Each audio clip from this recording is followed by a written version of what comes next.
Alright, so this section in chapter 17 is going to be on soups. We're going to learn a little bit about soups, different types of soups, how to make soups, etc. I love soups. It is one of the easiest things to prepare in a kitchen. It is pretty much the garbage can of the kitchen. You can utilize whatever you have in the refrigerator to make a soup out of it, which makes it a great skill to be able to master because it can be stretched very far with very few ingredients. So we're going to understand soups, and we're going to classify them. There are clear soups. All of these soups are based on a clear, unthickened broth or a stock. Things would be chicken noodle soup, vegetable soups. Those are your clear soups. Broths and bouillon, these are simple, clear soups without any solid liquids. Vegetable soup, these are clear, seasoned stock or broth with the addition of one or more vegetables, and even pasta can be added. Minestrone is a good example of a vegetable soup with pasta. A consommé is a rich, flavorful stock that has been clarified to make it clear and transparent. We will look at how to make a raff and how to clarify it. We won't do that in class because it does take quite a long time to do, and it's something that you typically probably won't ever need to know how to do unless you work in a restaurant that makes consommé. But we'll talk a little bit about it. The next classification of soup is thick soups. These are opaque soups. They're thickened by either adding a thickening agent, that could be a roux or a slurry or puree, wanting one or two more of those vegetables that are in the soup itself. They can be cream based. These are usually thickened with a roux or beurre mayonnaise or another thickening agent. Plus you add some additional cream and milk to the soup to make a cream soup. An example of this would be the Nefla soup that you guys made a couple of days ago, or potato soup. Now potato soup will also fall in the puree classification depending on how you make your potato soup, but another way is a puree. This is naturally thickened by pureeing one or more of the ingredients. Purees are usually based on a starchy ingredient. So I've had potato soup that has, the chunks in it. It's more of a chowder base. It's a cream-based soup with chunks of potatoes in it, etc. I've had puree potato soup, which is just kind of like an applesauce texture that you would just puree all of the potatoes in it. So you don't have any texture per se, but you'll have the potato flavor because it's pureed. We have bisque. These are thickened soups made from shellfish and most always finished with cream. Then we have chowders. These are hearty soups made from shellfish and or vegetables. You can definitely do a seafood-free chowder. One of my favorites is a corn chowder. Love it. Chowders usually contain milk and potatoes.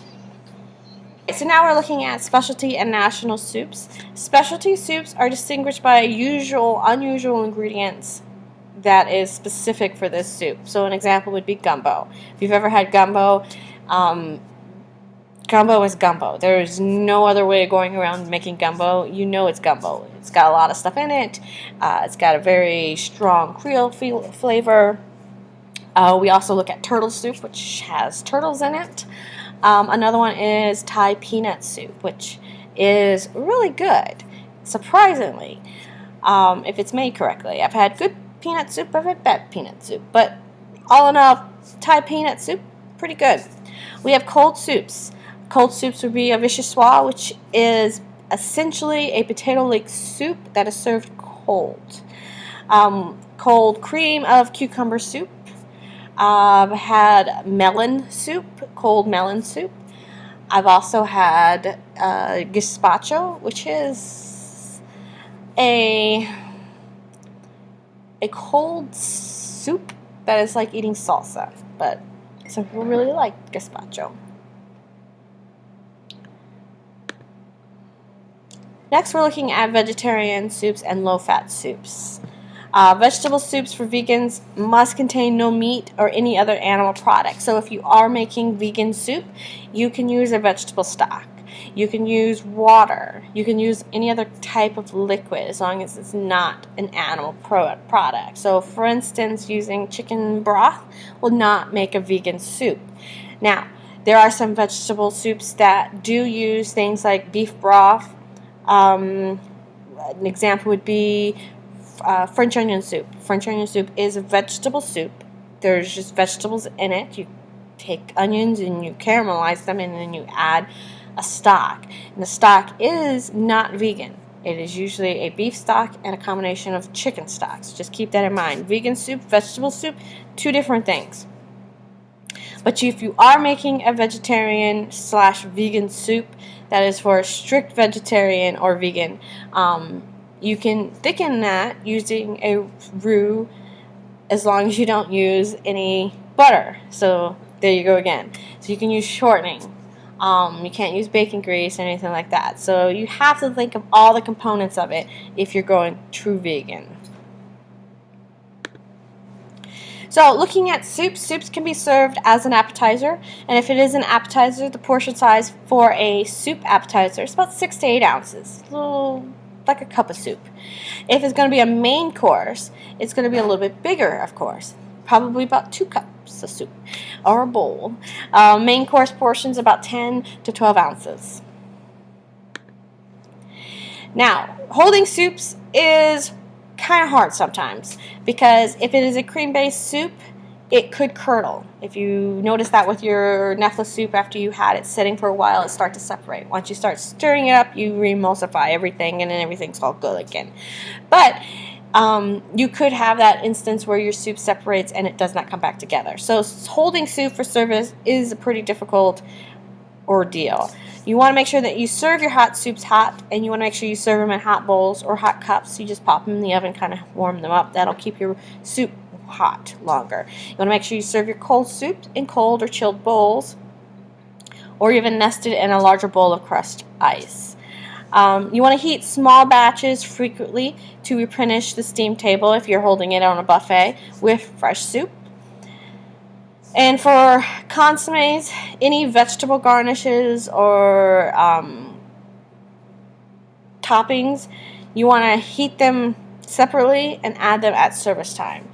And let's say we're doing chicken tortilla soup. If you're doing a chicken tortilla soup, you want to make sure that you don't have all the tortillas just sitting in the soup, because what will happen is they'll sink to the bottom and it'll just disintegrate and you'll have more of a cornmealy flavor than you are anticipating. So you want to serve your soups. Hold your soups for service, ladle it into the hot or cold bowl, and then use the garnish on the top. Don't garnish your soup in one big pot.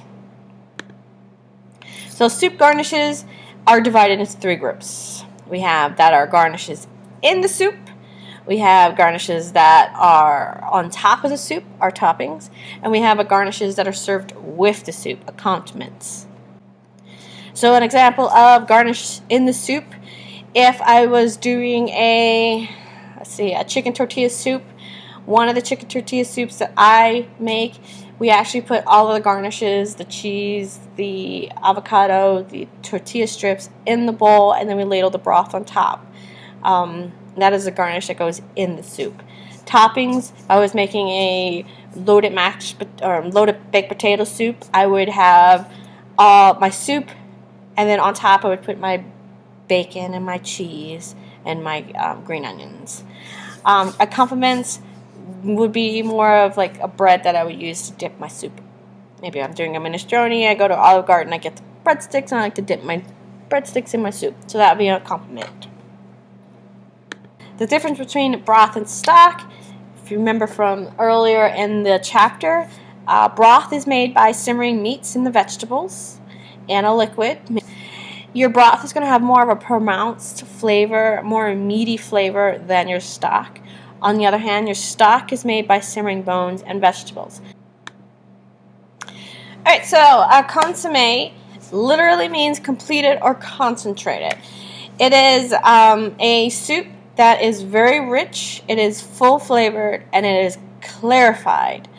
And I will show you what the clarification process entails. It is quite difficult, And sometimes it seems like it's more work than it's worth, but if you've ever had a nice consommé, especially if you're sick, it's amazing.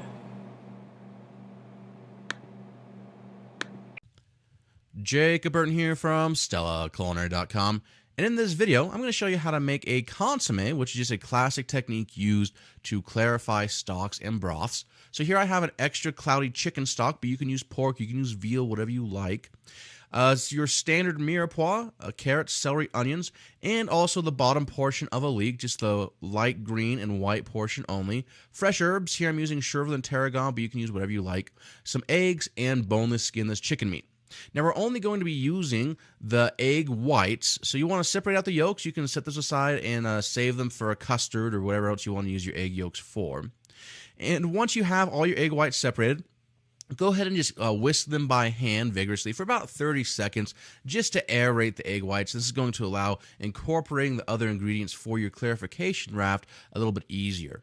Now here I just opted to julienne up my vegetables. You can also pass them through a grinder, or you can put them in a food processor. I like to kind of julienne my vegetables just because honestly that's how I've always done it, but grinding or finely mincing will also work. Now here I have the boneless skinless chicken meat that I'm going to chop up into small bits first, and then I'm going to place it into a food processor. If you have a meat grinder, that's even better, because the whole idea behind this is you want to get the meat particles as small as possible, so when you incorporate them into your raft, they float. Now here I'm using chicken meat because I'm making a chicken consommé, but if I was making a veal consommé, I'd use veal. If I was making a pork consommé, I'd use pork. You get the idea. Now I'm going to re-whisk the egg whites just briefly to bring back the airiness, and then add in the meat, the herbs, and my julienne vegetables, and just hand mix thoroughly until I form a bit of a paste where all the ingredients are evenly mixed together.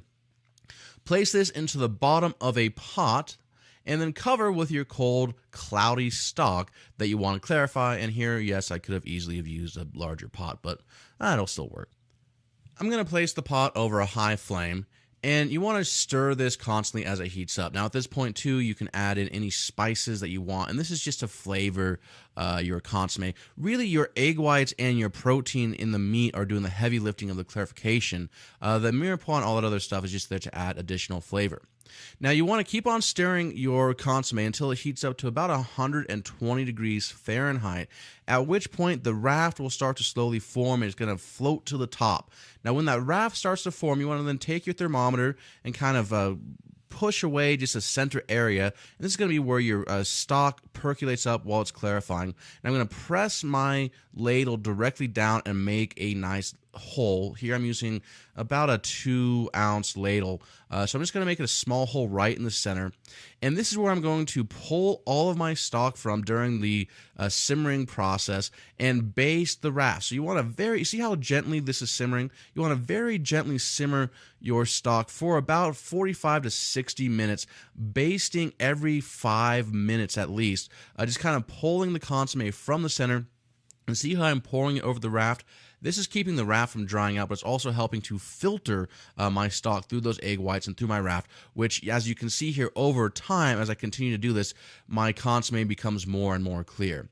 Now, after the 45 to 60 minute mark, or really when your consommé looks nice and clear, you're going to strain it through a chinois lined with a cheesecloth, and see how I'm gently pressing the raft down with a ladle. You're just going to press that raft down, kind of collect the clarified stock, which is now a consommé, and give it a strain. Now, as you can see here, look at how beautiful and clear our consommé is that we have made over the last 60 minutes. A real contrast. I mean, if we put it side by side with our original stock, you can really see the contrast of what we started with and what we have here. Now, why do you actually make a consommé? Well, because it looks cool, it looks beautiful, and it's one of those classic techniques that chefs and diners love. How does the clarification part work? Well, when you cracked your eggs and you mix it in with your meat product, it develops a coagulated mass. As you slowly heat that coagulated mass, it rises to the surface, and then the proteins collect all the tiny particles that will normally cloud your stock, and it carries it to the surface, and then what you're left with is a clear stock or a clear soup. So You can see it is time consuming, so if you ever go to a restaurant and they do serve consomme, I would highly suggest you to try it. It's maybe a little expensive, but you can see the difference, and you can taste the difference. It's really delicious.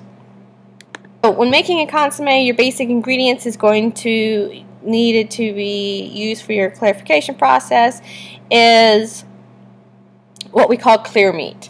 It is a lean ground meat. If you're doing a chicken consomme, you'll use chicken. If you're doing a beef, you'll use beef, etc., etc.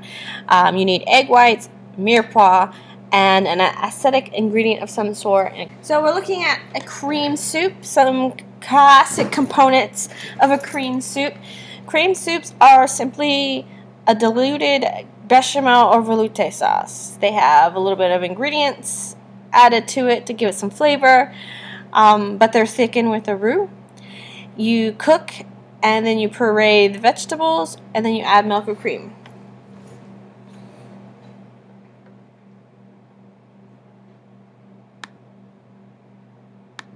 Today I'm excited to share with you a formula, really, for rich, creamy vegetable soups. It's really only two things. You need a vegetable of your choice, and you also need a base. Today I'm going to show a velouté, which is one of the mother sauces, and it's really simple to make. It's only 4 ingredients. So let's get started. Into a small pot I have 5 tablespoons of unsalted butter, and I'm going to basically be making a roux. Now the one difference here is that I'm going to sweat some onions in with the butter before I add my flour. So I have 1 small onion here that's diced up. Now you don't need to worry about dicing it super fine, because we're going to blend this soup together in the end.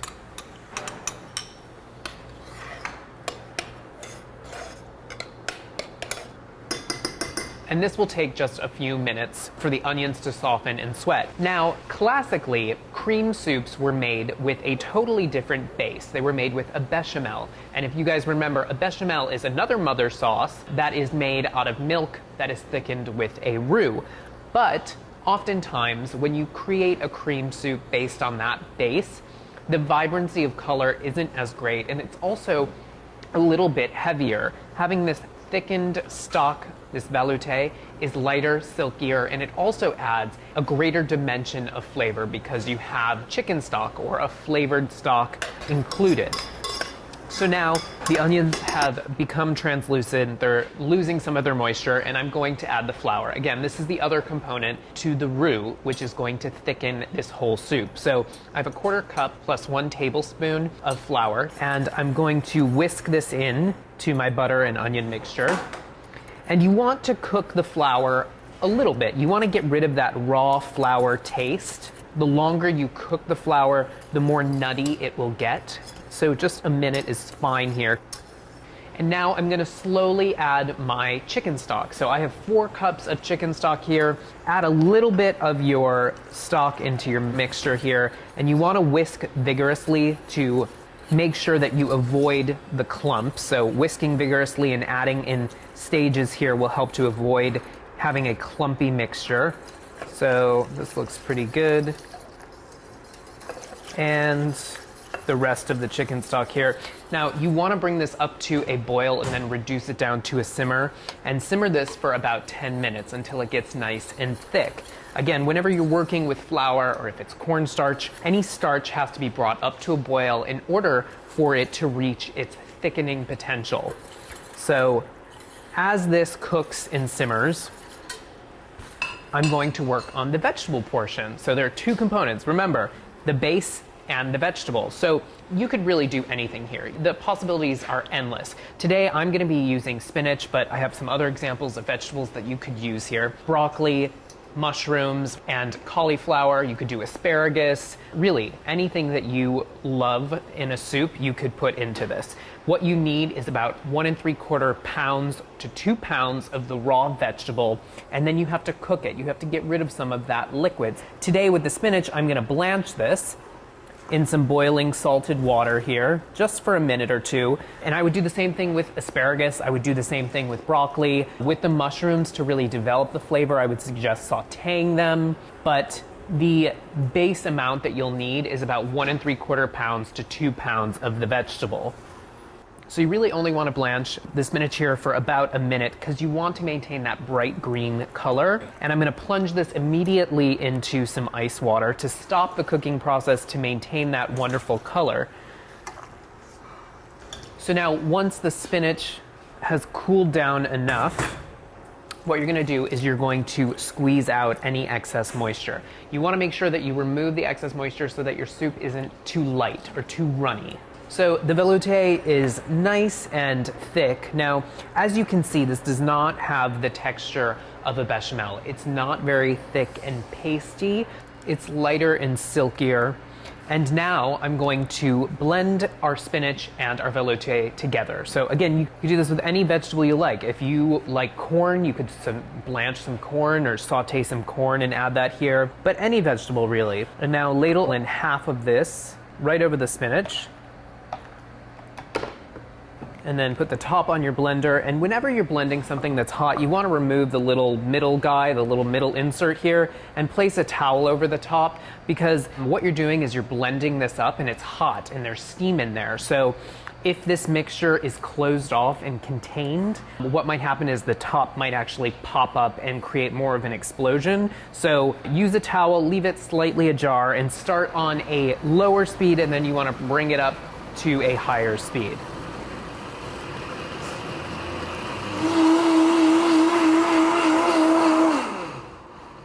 Okay, you can see how beautiful the color is here. And again, it really helps to use a velouté as opposed to a bechamel. You will get a beautiful emerald green color if you're making broccoli, if you're making spinach like I am. Now I'm going to strain this mixture through a sieve just in case there are any little pieces of spinach left into a clean pot. And I'm just gonna finish up with my second batch here. So the second batch is done here, again, right through a sieve.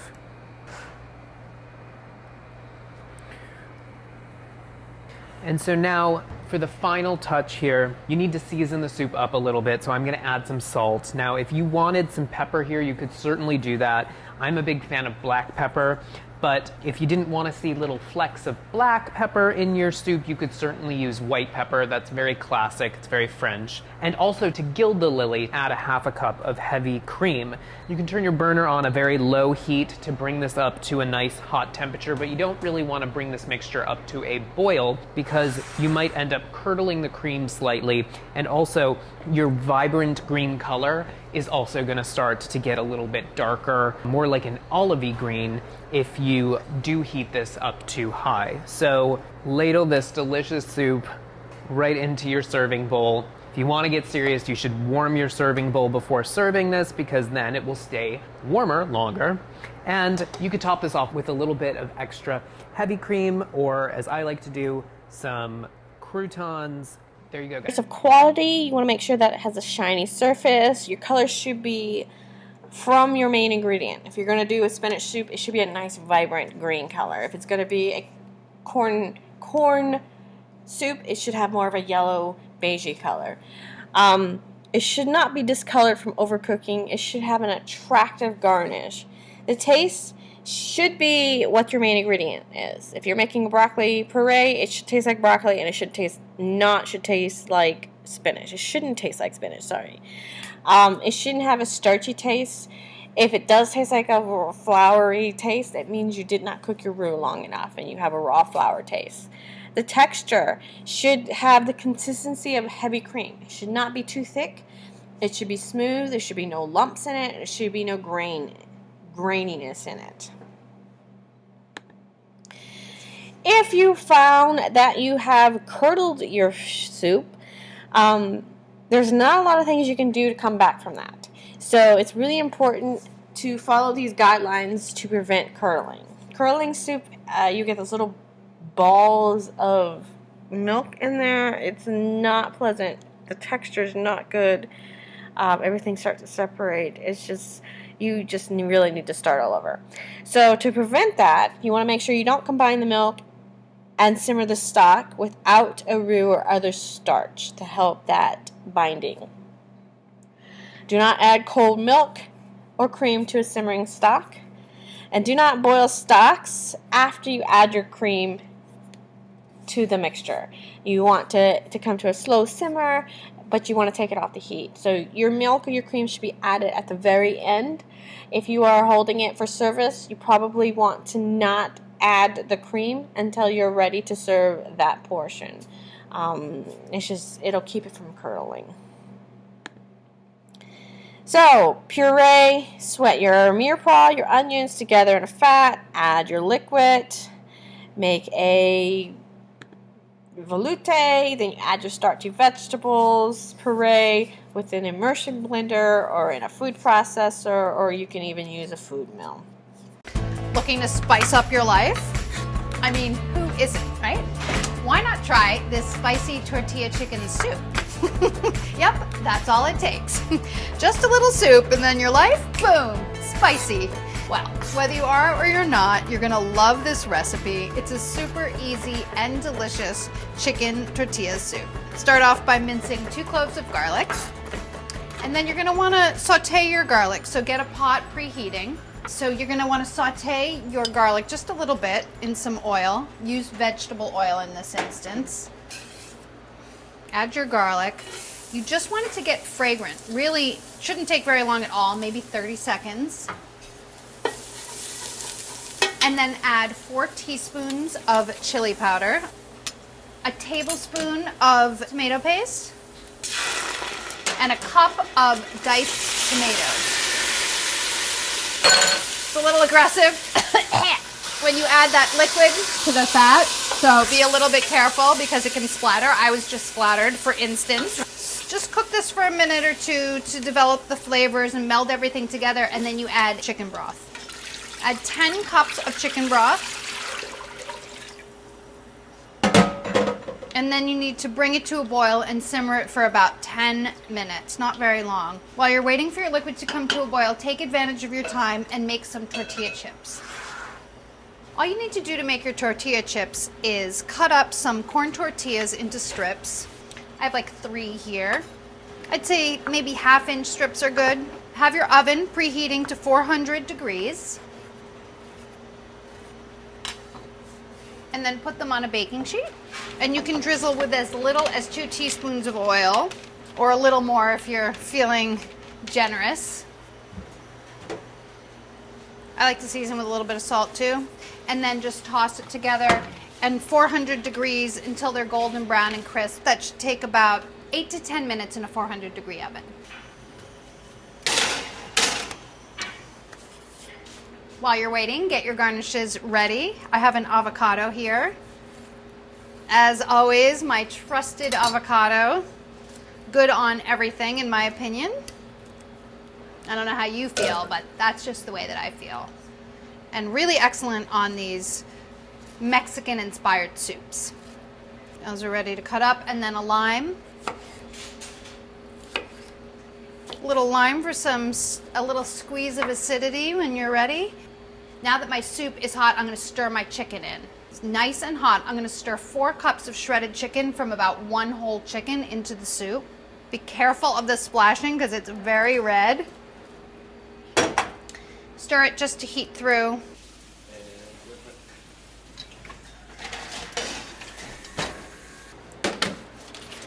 Now it's time to eat. Whew, I have been waiting, but not that long because it was super fast. The great thing about this soup is you can serve it however you want, and people get to garnish it with whatever they want. So spoon up some soup, a few tortilla chips. You might want to taste your soup and season it. You might need a little bit of salt, I'm just saying, you might. A little bit of avocado. Previously prepared avocado. And then a little bit of cotija cheese if you can get it. If you can't, you can leave it out. You could maybe use feta if you really wanted to. It's not exactly the same. A little bit of cilantro. And some very thinly sliced scallion. And don't forget a squeeze of lime. It's a super hearty soup, extremely fast. What do you think? Spicy enough for you? Let's see, I'll tell you. Almost. Just kidding, it's fantastic. Consider your life spiced.